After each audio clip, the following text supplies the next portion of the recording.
You are on bond for 2 assaults, and now you've picked up a new case.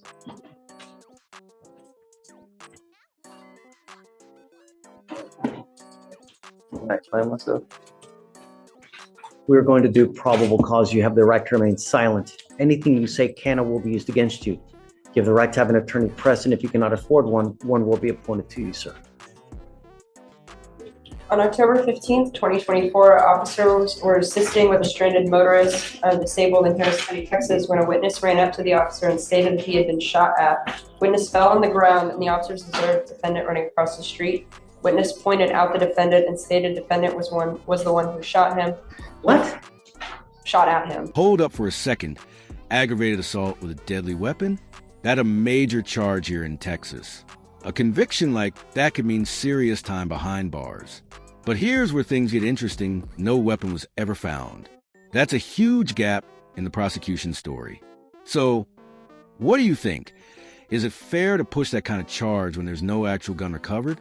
And he's charged with an evading arrest and an aggravated assault with a deadly weapon? Sure, Judge. I can look further into the offense report.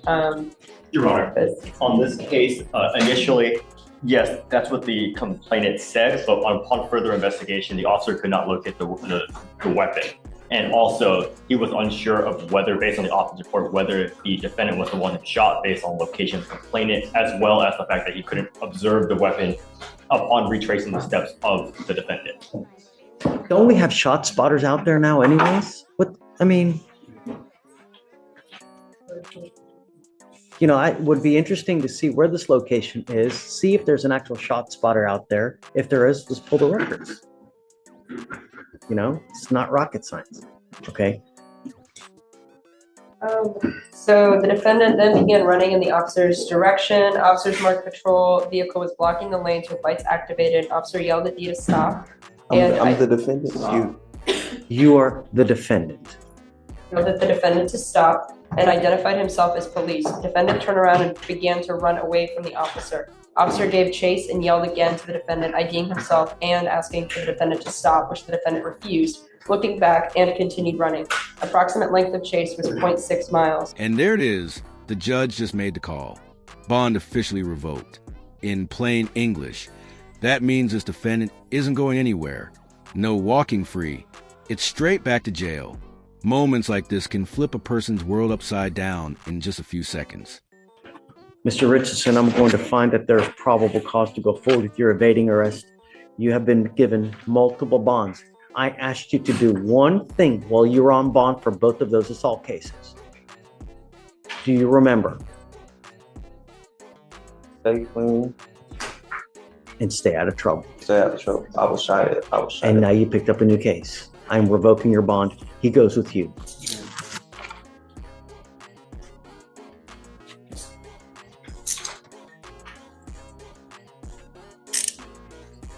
You revoking my bond? Mm-hmm. I was shy. We're going to look further into the facts. Please. Are you DeJuan Fairley? Mr. Fairley, you're charged with assault of a family member. You're facing up to 6 months in jail and or a $2,000 fine.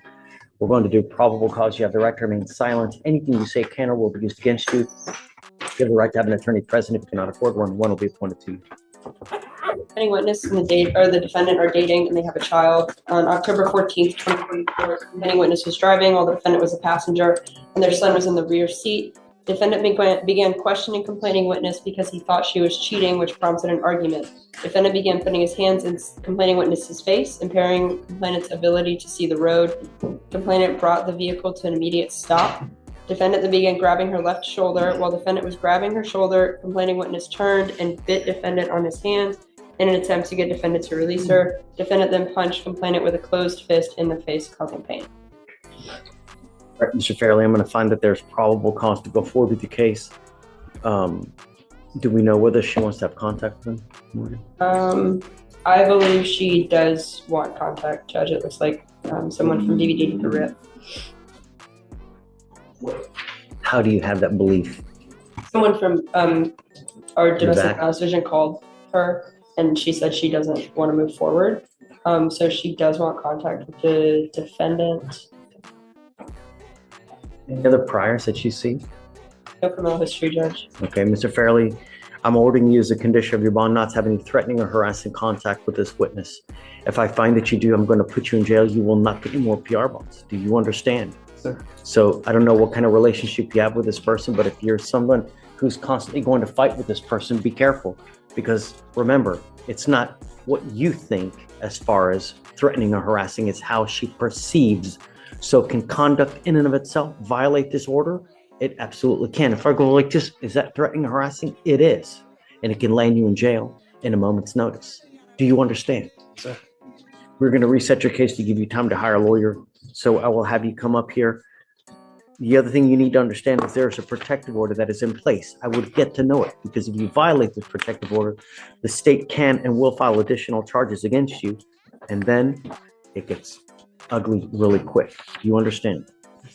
I will have you come up here. Well, we're going to have you sign a court order for you not to have any threatening or harassing contact. I'm also prohibiting you from having any weapons as well. No guns, knife, nothing. I'll have you sign a receipt and we'll get you out of here to hire a lawyer. All right? Do not leave until you sign our bond conditions. Otherwise, I'll issue a warrant. Please. Is it DeTwain Johnson? DeTwain. Mr. Johnson, you're charged with unlawful carrying of a weapon. You're facing up to a year in jail and or a $4,000 fine. We're going to do probable cause. You have the right to remain silent. Anything you say can or will be used against you. You have the right to have an attorney present if you cannot afford one. One will be appointed to you soon. On October 16th, 2024, officers conducted a traffic stop in Harris County, Texas on a silver Buick bearing a Texas temp tag with no return to a motor vehicle, no light, and not sure what that means. But he had a temp tag that did not return to a vehicle and no lights in the back. So the defendant exited from the driver's side of the motor vehicle, leaving the vehicle on and walked towards the patrol motor vehicle quickly. Defendant attempted to walk back towards the driver's side to turn off the motor vehicle. Officers stopped defendant before he opened the door. Defendant stated the firearm was inside the vehicle. Officers opened the driver's side door and observed a Glock in plain view, unholstered, and in the driver's side door panel. Find that there's probable cause to go forward with the case.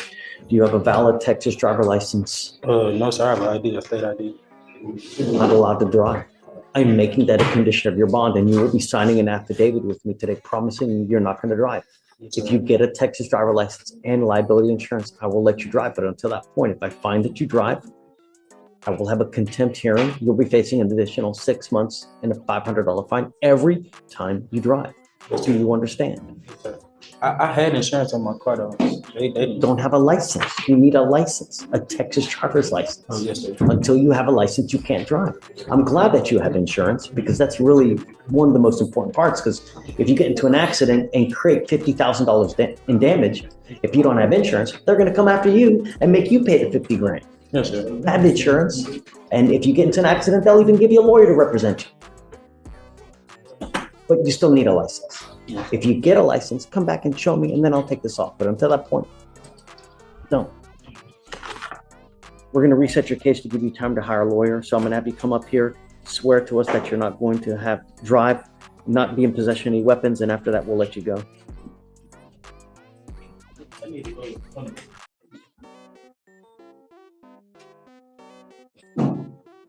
What do you do for a living? I work with landscaping and mulching. And how much money do you make a month? Oh, my father. Work for like 500. It'd be like 2,500. A month? It's not that much, you know. This was 2,500 is not bad. I mean, who do you live with? Where?